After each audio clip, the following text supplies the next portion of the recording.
Hello, everybody. So today our presentation is going to be concerning uh, poverty tourism, or as it's also known, slum tourism, or even ghetto tourism is a term you might see floating around online. It's a pretty interesting and, yes, pretty controversial part of the tourism industry. Pretty much all it is when you have a first world tourist visiting the most impoverished part of a third world country, well, typically third world country, visiting the slums. So the target countries could be, Brazil or India, as we'll see later in this presentation. Also, Indonesia, Kenya, South Africa, the list goes on. Anywhere where there are major or urban developments and therefore major slums in the third world. The motivations for the tourists taking these expeditions can vary, but it tends to be mainly due to some sort of innate curiosity, a desire to learn more about these poor communities and experience a lifestyle that we would never experience in the first world, and also especially to photograph the shocking to a first worlder, the shocking scenes inside of the slums. Originally, it was pitched as being a, quote, non-touristy way to travel. However, as time marched on, obviously, tour companies started doing more publicity for slum tours. It became more popular, and the slums became slightly more touristy. That's just the way of things. But that aside, our objective here is going to be to investigate whether slum tourism can be a benefit to both the tourist and the traveler, or if it is instead a moral evil in the travel industry and should not be propagated. So obviously the first order of business is going to be to divide our main topic into several subtopics. The first of which is the history of poverty tourism. So in this, we'll be looking at the history of each destination individually. It's very much case by case, the way poverty tourism has developed over the world. The basic idea is to see the initial intent of poverty tourism, be it noble or otherwise, and also to see how the topic has sort of developed over the years since its start in the 19th century. This can give insight on how poverty tourism can develop in a positive way and how ethical issues can arise from the existence of poverty tourism in certain locations. There are good examples of both all over the world. Hopefully, this will, in the end, indicate some actions the tourism industry can take to avoid such issues in the future. Negative impacts of poverty tourism on the local populace. Poverty tourism brings in many tourists who wish to experience the exotic. Generally, however, these tourists simply come around and take pictures, point at, murmur about, and pity the poor people they see. This is not conducive for people who wish to get out of squalor and is, in fact, quite detrimental to their lives. Also, tourists generally do not buy in the poor district or add to the communities living in poverty. Poverty tourism also sees the local populace exploited because the tourist knows the vendor will eventually lower their price on their products to try and turn a profit. The time it takes to make these handcrafted items that the local make are one of a kind, and tourists know that if they lower their price, they could even resell at a higher value. Effect of poverty tourism on tourists. Tourists go on vacation for multiple reasons, and some include seeing poor countries and the people that reside in them. The impact of poverty tourism has on tourists varies. It may be that a tourist doesn't feel much, is apathetic to the plight of those around them because they are just here to see. Other tourists could feel a much greater impact because of their own personal background, their emotional states, even their profession may play a role, because it might be that they work in a retirement home or volunteer at soup kitchens. In general, however, from what data has shown and humans in general, people seem to feign a sense of empathy to say things like, "Those poor children," or "I wish I could help them," when in fact they are making excuses or putting on a mask for a publicity stunt, when all they have to do is donate or go to the afflicted country. So the fourth subtopic we are going to tackle are the benefits of poverty tourism. This calls for a look at the potential good that can come from the existence of poverty tourism. What are the benefits for both parties? Are there even benefits for the citizens of that poor area? We will be discussing the positive personal impact on tourists as well as the positive community impact for hosts. Finally, the last subtopic to touch on is the safety of tourists in slum tourism. Safety in the slums is one of the main concerns of poverty tourism. How safe are they for our travelers? We need to conclude exactly how dangerous an average slum would be for a tourist. And if a place does turn out to have high crime rates, is it actually worth the visit? This will also shed light on the lack of security measures placed by the government to protect not only the travelers, but also the poor citizens that live there. Manila case study.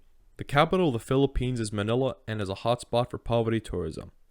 With a population of 12 million people, how could it not be, with about a quarter of its population called informal settlers living in shanty towns along the riverbank?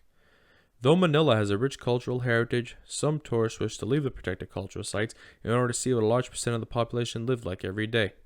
In Manila, as well as other countries, tourists are offered slum tours in which tourist or guide companies bring tourists to the poorest part of town and show them what it's like to live in. This could bring about certain benefits or solutions to problems within the community, because these tourists can go back to their country, very likely a first world, and raise awareness to the plight of these people. These tours are, however, not for people just looking for a show. They are very graphic, depressing, and in some cases dangerous. Oddly enough, though, a tour company called Smoky Tours is not allowed for photos, but it proves difficult to ensure people do not take them. In Manila, in its largest graveyard where thousands of people live in complete poverty, they choose to live here instead, preferring the quiet to the loud and rambunctious noises found in the shanty towns, using the final resting places of ancestors to sleep on as beds. Not only do people live here, but children can also be seen jumping from tombstone to tombstone, completely oblivious to their surroundings. And how could they not? They were born into poverty. As mentioned before, the impact this has on tourists can be very intense, considering all is being seen by the tourists who have probably never seen the like before. Some tourists during the tour in Manila were less respectful of the surroundings, sure that all tourists feel the same way about poverty. A large reason for why this is still an issue, poverty that is because the poor do not have a voice, no representation, and therefore they have no level on which to say, they are never heard. Despite all the efforts by tour groups, it is still not nearly enough for the communities who suffer due to the intense squalor they live in, but it's heartwarming to know there are still those who care enough to try and make a difference. So I'll be presenting you guys the second case study, which is on the Dharavi slum. So Dharavi is located in the city center of Mumbai and takes up about 2.5 square kilometers. Now, though this is a small portion of land, anywhere from 700,000 to upwards of 1 million residents live there. And that number seems to grow each and every year. So the Dharavi slum was already pretty popular worldwide because of its high population. However, it really took off in 2008 with the release of the movie Slumdog Millionaire. So the slum was actually founded in 1884 with the jump to industrialization within India. This can be seen with all the various businesses and factories in and around Dharavi. And specifically within its walls, Dharavi to this day has 15,000 factories and several hundred small businesses. So tourism actually started in 2006 with the founding group Reality Tours, and it really took off with the movie release, of course, in 2008. The exact number of tourists that visit each year is unknown. However, tour guides suggest that it's somewhere around 20,000 annually. Discussing the positive and negative aspects of tourism specifically within Dharavi, starting with Reality Tours. Like I said, it was founded in 2006, and since then they've made it their goal to donate 80% of their profits to Reality Cares, which is their sister organization within the slum that helps fund things like the education center, the housing, and the new business developments. As well, they like to keep the residents' best interests at heart, and with that being said, they've implemented certain rules like their no camera policy, which prohibits any of the tourists from taking pictures or videos of the residents. As well, they try and highlight the positive aspects of the slum when giving tour guides so that the tourists can leave with a new view of the slums and can also promote that worldwide. Dharavi, unlike other slums, also has an incredibly low crime rate. Because of their police station within the slum and their highly dense population, everyone seems to keep in check. And with this, the tours have a much better experience and many of the tourists feel a lot safer within the slum. Although it may seem hard to think of good reasons as to why the activity of visiting the poor even exists, it may surprise you that there are some pros. The first one is the increase of attention on the poorest communities of the third world. If more wealthy travelers from the first world countries were to visit these slums, then when they return home, they can spread the word on how in need these poorer areas are. This will raise awareness, and maybe some people will understand the gravity of these slums and decide to donate to the country in question. In other words, this will help get financial support from the first world countries. Also, the increase of attention on the poor may put pressure on the government to make changes. The government could then maybe implement new laws and try helping the community out more. Furthermore, money that enters a country that is in desperate need of an income is yet another great pro. It's obvious that the more tourists visiting a country, the richer the country becomes. This is very beneficial in a third world country as they have little money. Also, tourists may buy from a local market, which personally helps citizens struggling with a business. Just a small act of buying from a local market may further help the less wealthy business owner acquire themselves and their families some necessities. Naturally, an income coming from outside countries is a general economy boost in slums. Last but certainly not least, poverty tourism increases the understanding of poor communities in the first world. And that is our third pro.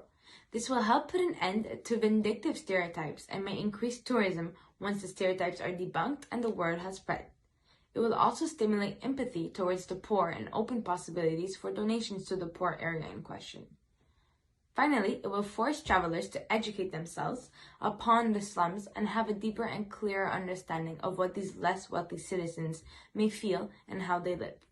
This will once again raise sympathy towards the poor, and that can only result in positive outcomes, i.e., donations. Now, on the other hand, we mustn't forget that there are always two sides to every story, and on the flip side, poverty tourism can be extremely negative. I think the first and most obvious ethical con would be the unsafe conditions for the tourists. So this would be an ethical negative for the tourists, whereas many of these key destinations in slum tourism are cities which have very high crime rates and rates of theft and of drug-related violence. You think a lot of these communities are also controlled by organized crime groups like the militias, which control certain sections of the favelas in Rio de Janeiro. So with these very high crime rates, you have to consider, is it really a good idea, and would it be ethically okay to allow tourists from the first world, who do oftentimes tend to be seen as easy targets, it wouldn't be right to let them visit these slums if there is a risk of becoming a victim of some sort of crime-related attack. The next issue is that of foreign companies potentially exploiting these already poor communities. So we've mentioned poverty tourism. It can be a great way for money to come into the slums and to boost the economy. But if we're not careful, tour companies could seize their opportunity to maximize their profits and not really take too much care for the local communities. And this would obviously be a big problem for the hosts. So it's become clear that once you have the presence of a middleman between the tourist and the host, you can get into a lot of sticky situations with money. For example, one that we didn't mention in our case studies was Kibera tours in Nairobi. So this is a very clear-cut and obvious example where the distribution of income from tourism and from tourists in the slum tours there was not fair, and a lot of the money that came in did not end up staying in the slums and instead ended up with a foreign tour company. And so it's clear to see, if left unchecked, poverty tourism could mean the exploitation of the world's poorest citizens, and there's nothing morally correct about that. And let's say we do manage to distribute all the money equally. Well, there's still going to be a balance to be struck. We wouldn't want the locals, the inhabitants of the slums, to become dependent on the arrival of poverty tourists. This would be to avoid a similar situation like what we saw in that documentary we watched in class, Cannibal Tours, where the locals of Papua New Guinea in that village were completely dependent on selling their goods and their culture to the tourists who were arriving. And also, if there was some sort of interruption to poverty tourism around the globe, say, a global pandemic, we really would want to avoid a situation where the world's already most impoverished citizens are suffering even more because they can no longer make a living. That would be a huge ethical negative. Finally, we come to an issue which we've actually discussed in class, courtesy of Susan Soltang, the issue of photography. Is it ethical to photograph these people just living out their lives in the slums as if they were zoo animals or as if their home was a safari? These are real people, and photography can be incredibly invasive and aggressive. It can be undignifying. People can have a sense of identity lost. This problem has become known as the problem of consent by many sociologists, and it's very important to know whether or not the tourist has the consent of the local people to take photographs. And this can vary a lot depending on the destination. It depends on the culture of the destination, the history of the destination, and also the relationship between whoever is being photographed and the traveler. Yes, in some cases it would be all right to take photographs, but we really have to move case by case, and in order to avoid an extremely ethically negative situation for the residents in which they're constantly being photographed against their will and losing their sense of dignity and their sense of identity. So after all of our research, we've decided that we are not for poverty tourism, and I will highlight some of the key aspects as to why. So one of our cons that we said was the possible exploitation of the slums for financial gain, and this was seen to be true.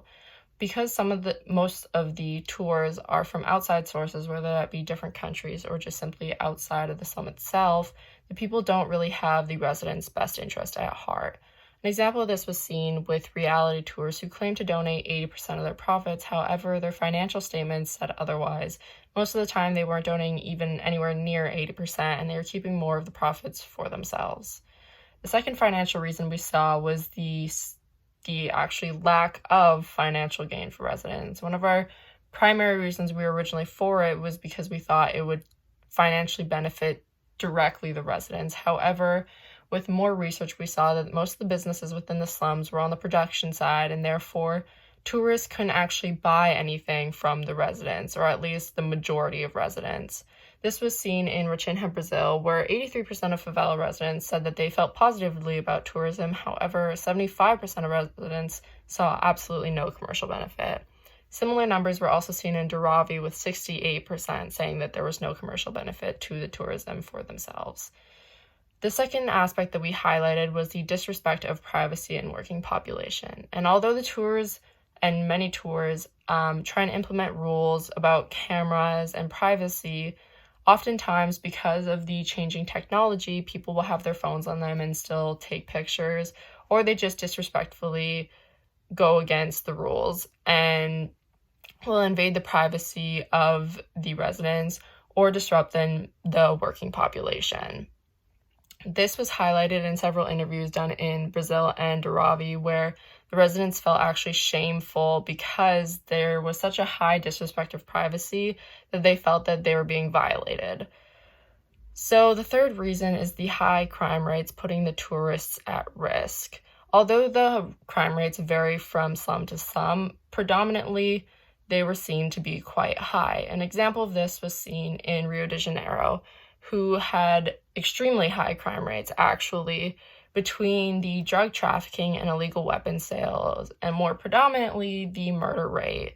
So they have an extremely high murder rate there, and in particular, it is between the police officers and the residents, with just in 2017 alone, police officers murdering 1,127 of the residents.